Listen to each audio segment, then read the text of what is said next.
Okay, we're back. I'm here with my colleague James Chu, who is one of our writers from Fell Better. Hello, James. Yeah, Anna. Hello. How is it in sunny Brighton where we both live? Have It is very sunny. you got any seagulls attacking you? They were coming for me at the beginning of my video with Chris. Two have taken up roost just outside my bathroom, kind of neighbours poking them ineffectually. Jesus, they are frightening. I was saying to Chris that we should put some in our, like, we've missed a trick that we haven't put seagulls in our games. Yeah, we've had an opportunity, but maybe next one. Yeah, ooh, maybe. That's interesting. So you and I are going to talk a little bit about a specific character story from within Sunless Skies called the Rat Brigade. But first of all, could you say a little bit about being a writer at Fell Better and the kinds of things that you've written in Sunless Skies that people might have seen? Sure thing. Being a writer at Failbetter, obviously our games are very text-based, so a lot of our role is pure writing the stories from kind of conception in the pitch form, where we'll kind of go through the broad beats of a story and present that to, for some of the guys, that was usually Chris, our narrative director, and then go away and then build it ourselves using our in-house software in the CMS. And then it would, once you'd finished it, it'd go through the editing process and then a review where we kind of dissect the kind of main beats, see what's working, see what's contributing to the wider lore of the game, and then the writer go away, make revisions, and then after some QA, it'll go into the game. On Skies, my role was probably quite varied because I was one of three in-house writers, so I wasn't just writing stories. There's a lot of editing of other people. There was a lot of pitching, a lot of um, like concept meetings, like where we kind of discuss the kind of broader lore of the game. Each individual region of the game is broken down into kind of the themes and the areas we wanted to focus on, and then we kind of drill down into the smaller aspects, the ports, the main locations of the setting, the characters, etc. And in terms of the kinds of stories that we write, I think people might be interested to understand because people often think of what we do as a kind of branching thing. You know, your typical interactive fiction thing where you might go left or right and it would present you with different things, but what we have going on is quite a bit more complex. Yeah, we have a quality system where we track changes to the story state effectively by little trackers that we call qualities. And they can be a kind of huge variety of things. And so sometimes like a choice can just be purely reflective, the left, right, but often we want to record what the player does and then use that later on by having kind of a story option unlock only when you've done a certain thing or a cumulative process of doing certain things um, to kind of surprise the player often. Some things we'll kind of reveal to the player, but often we like to keep things a little bit hidden or not quite explain what exactly this quality name of the mysterious and ominous sounding description will do. So yeah, an equality could be like you've met this person, you own this thing, you've done this thing, money that you have, all sorts of different stuff. Yeah, I have a brigade of rats on my train. Yeah, typical game stuff, obviously. Mm. And so we'll move in to talking a little bit about Sunless Skies because we we came to Sunless Skies knowing that we wanted to make something that worked slightly similarly to our previous game, Sunless Sea. And we had this concept already of officers. The officers within Sunless Skies are on your steam locomotive, of which you are the captain. And you also have crew, but crew are sort of nameless and disposable, whereas officers have stories of their own. And I'll just have up here a few of the early ideas that we had for officer concepts. Do you recall like that meeting? Like how did we come up with those?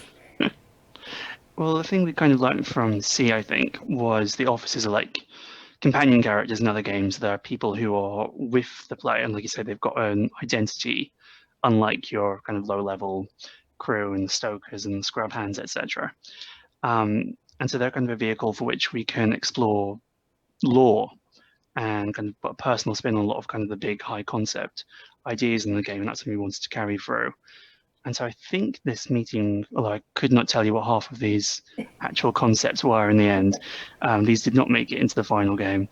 But we kind of divided up a lot of kind of the big, like high tier aspects of lore and domain mysteries in the setting that we wanted to explore. We wanted to put like that personal spin on, and so kind of tried to come up with stories and characters that would tie into a particular facet of lore. Like, I think, yeah, looking at some of them, I think like the governess would have been London, and some of the kind of Empress's mysteries, which the ant got in the end.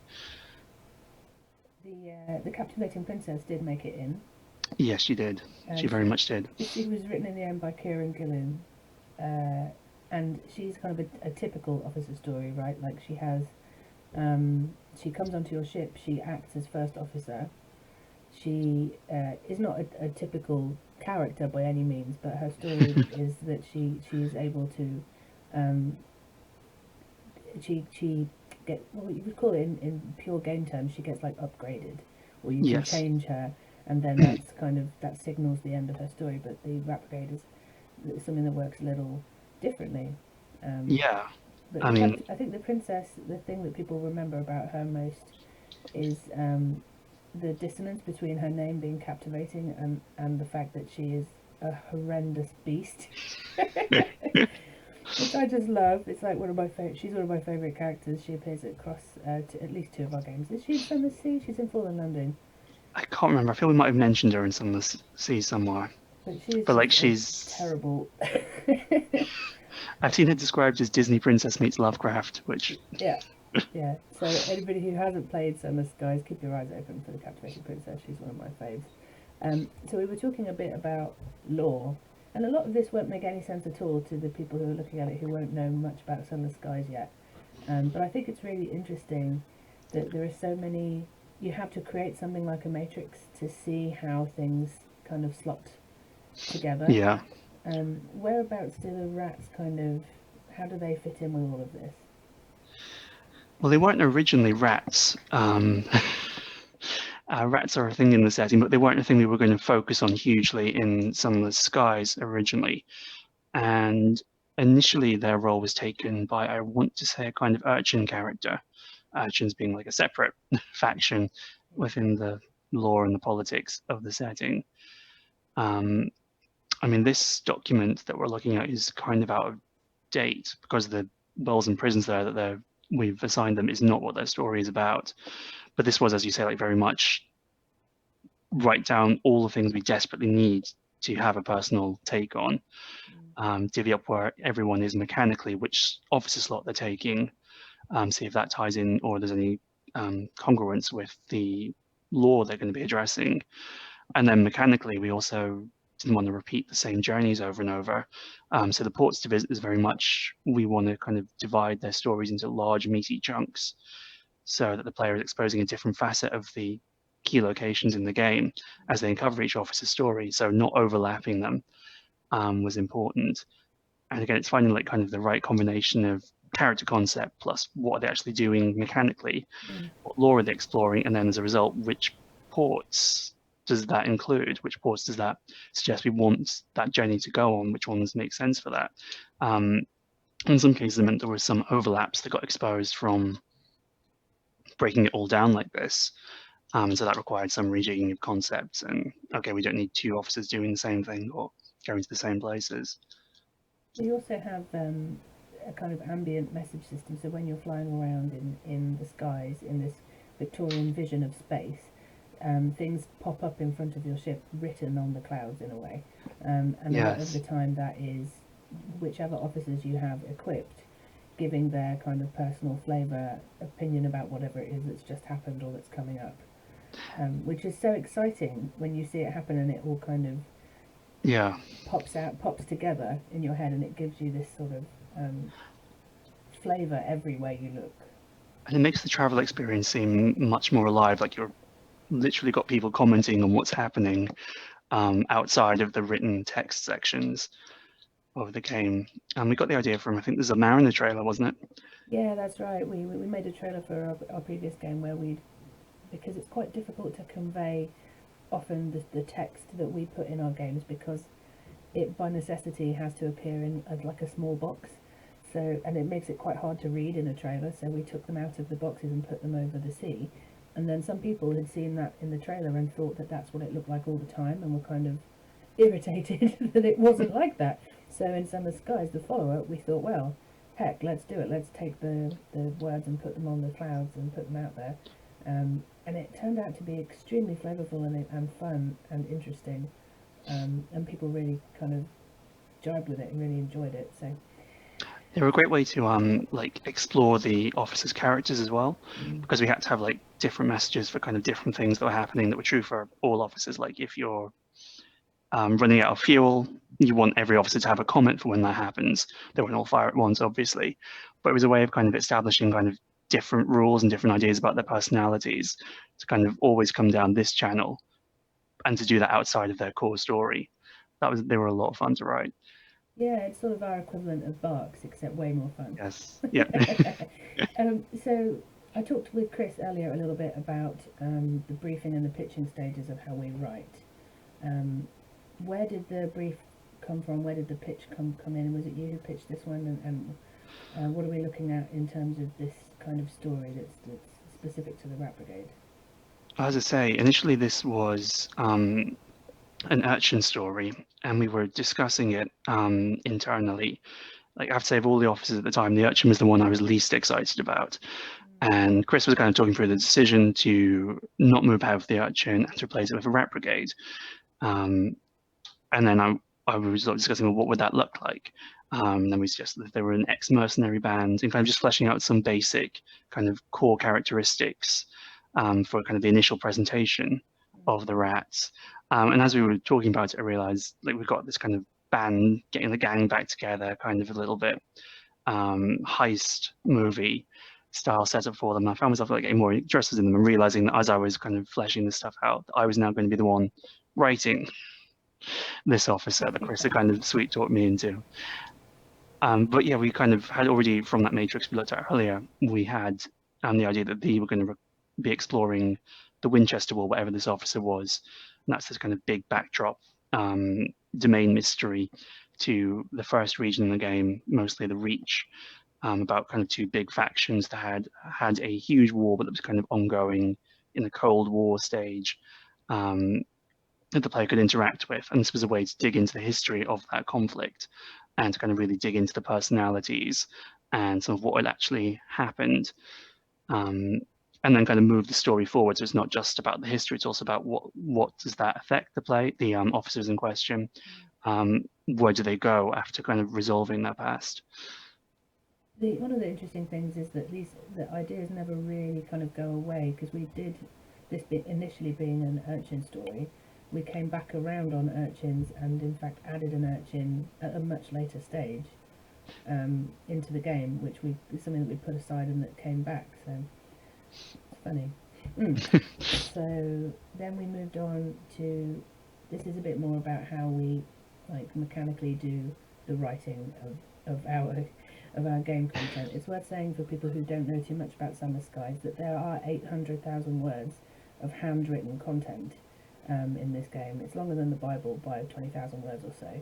So every single story has to go through this kind of extremely rigorous and detailed like building process and testing process. And could you tell us a little about how it comes together? Like, how does that work? We established, I think, midway through the development of Sunless Skies, officers were kind of coming in around that point. We wanted a lot of the world and systems so on in before we built these characters, because they were so integral to so much of the lore. So we kind of established a structure for how we wanted their stories to operate. And obviously people could deviate and play within those structures.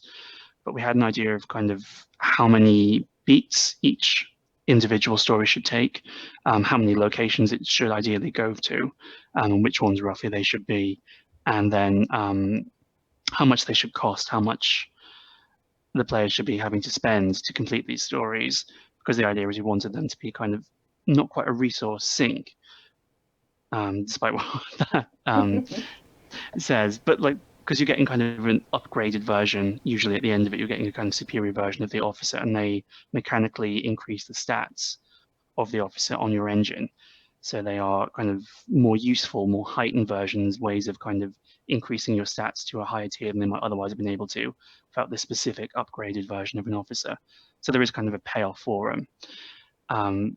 But we had to, when designing stories, have the idea of, okay, what fictionally makes sense for the officer to transform into for this upgrade, and then what stats will it increase as a result, and what are the ways in the story, thinking backwards, what choices are the ones that influence the development of the officer in one way or another.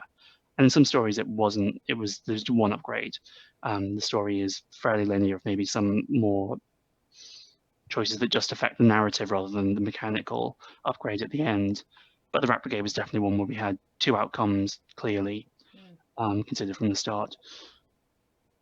And it's quite interesting that the way that when you lay it bare mechanically, there are all sorts of reasons for these things being the way they are. But when you look at it through the lens of the content, you can't see any of that. You can't.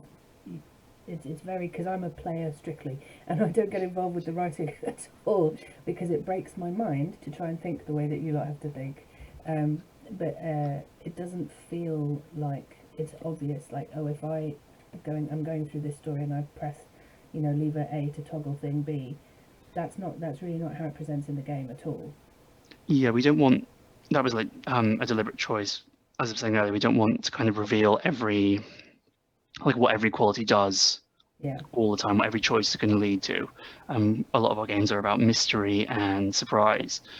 But we also kind of feel like narratively we don't want players to be kind of thinking, oh, if I do the story this way, I get this version, and therefore I'll ignore everything else and just barrel on. We want the narrative hopefully to be presenting them with kind of choices so that even if they've played it before, they're having to think about, well, maybe even though this version is mechanically what I want, the choices to get are not in line with how I'm role-playing, not in line with how I want these characters to develop as fictional entities.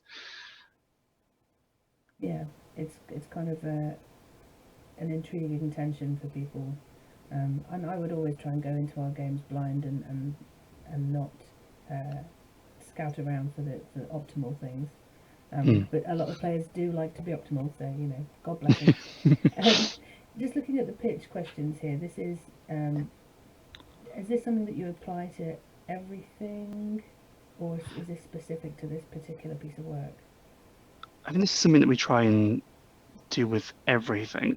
Not every story obviously will go to the same places, but when we're kind of going through a pitch, stuff like what word can we cut, where is there like extraneous material or stuff where we feel we're just making the player go through hoops, or where kind of the themes or the narrative isn't really progressing in this point, are things we kind of try and identify. But it's not just at the pitch stage.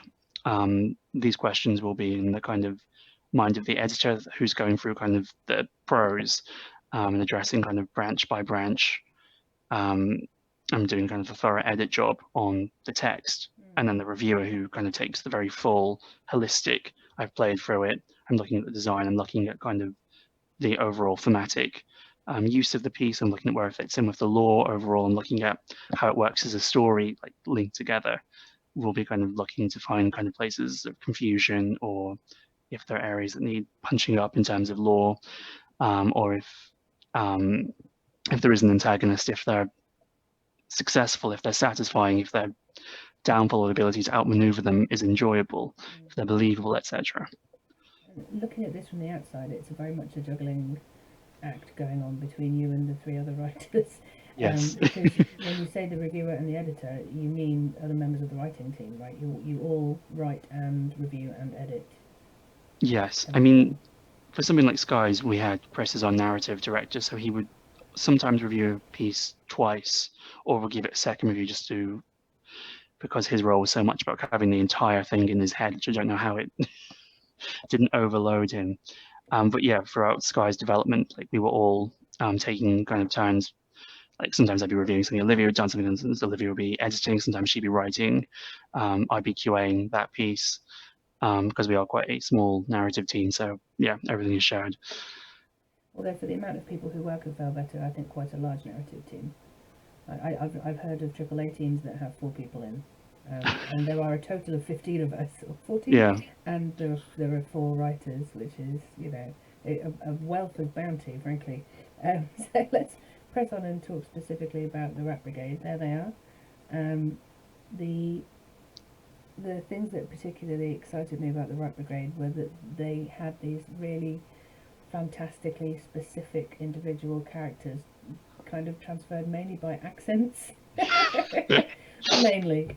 But that really made them so like charming.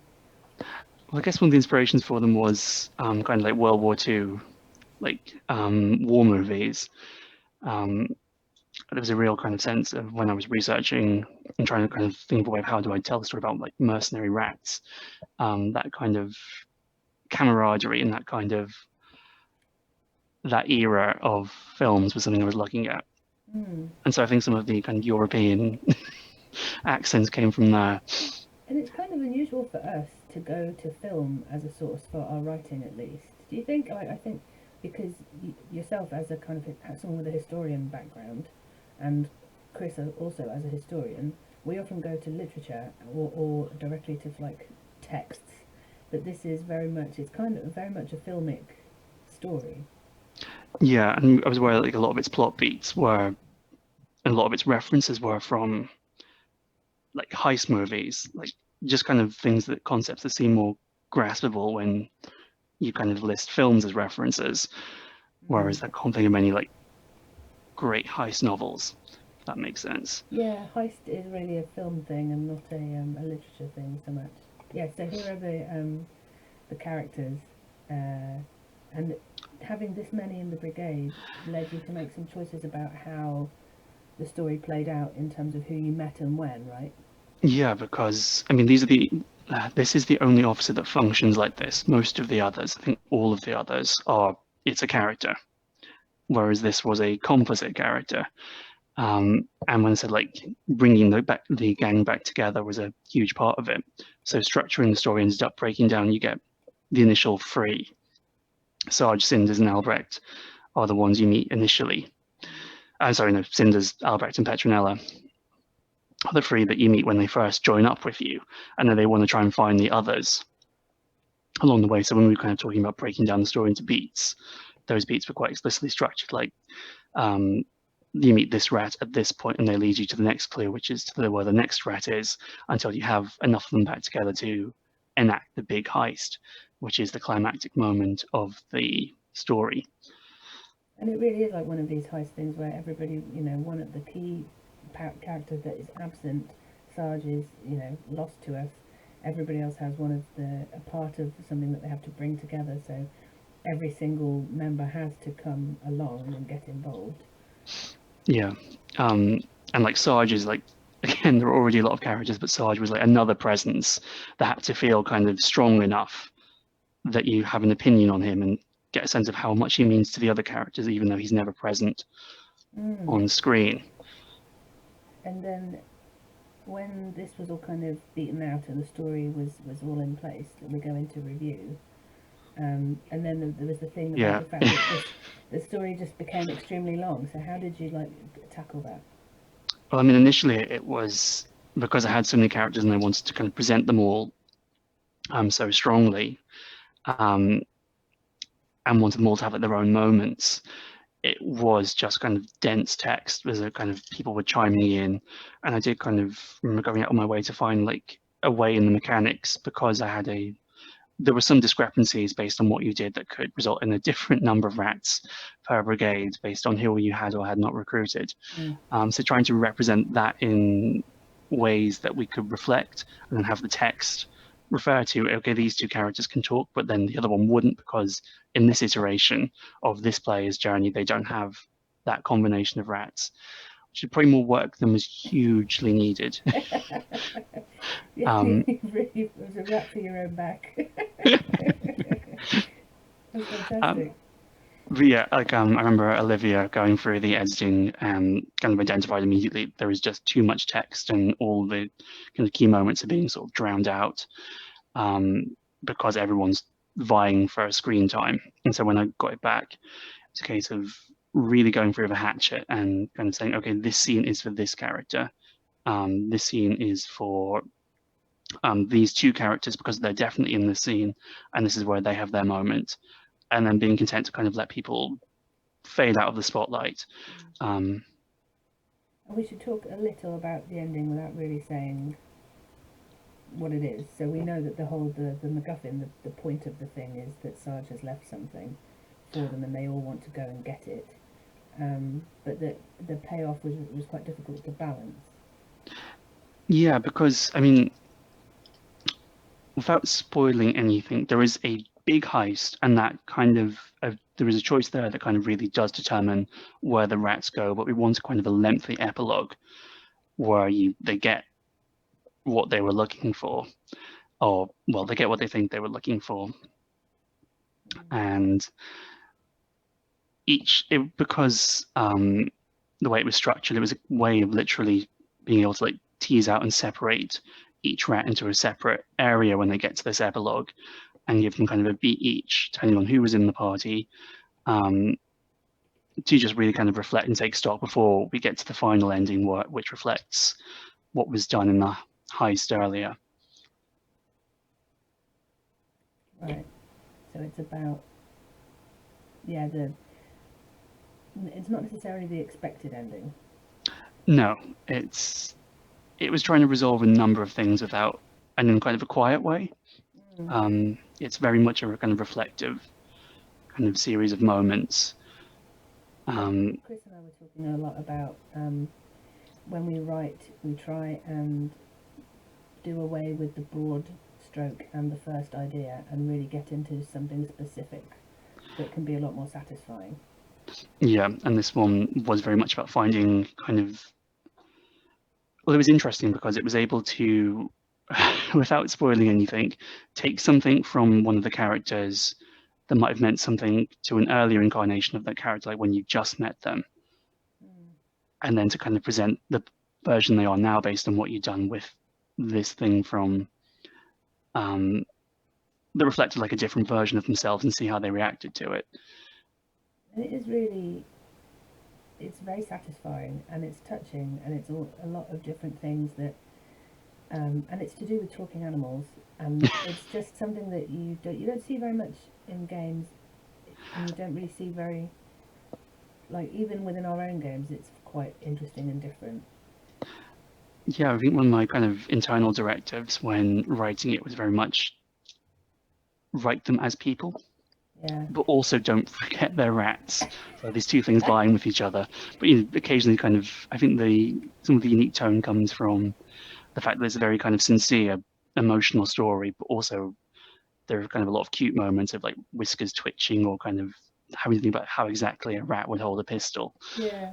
But it's that sincerity that makes it, and that specificity of all the different characters having a different background, and drawing from like a single source of a heist concept, like making all of that together, I think is what makes it such a great example of what it is that we do, what it is that we make. Yeah, I'm very happy with how it turned out. Good, good. Our writers typically do not accept praise well. Well done, James. Very good. Grand, that was wonderful. Thank you so much for coming on to talk to me about the Rat Brigade and about Sunless Skies. Sunless Skies is part of the LudoNarraCon sale and the digital event all weekend.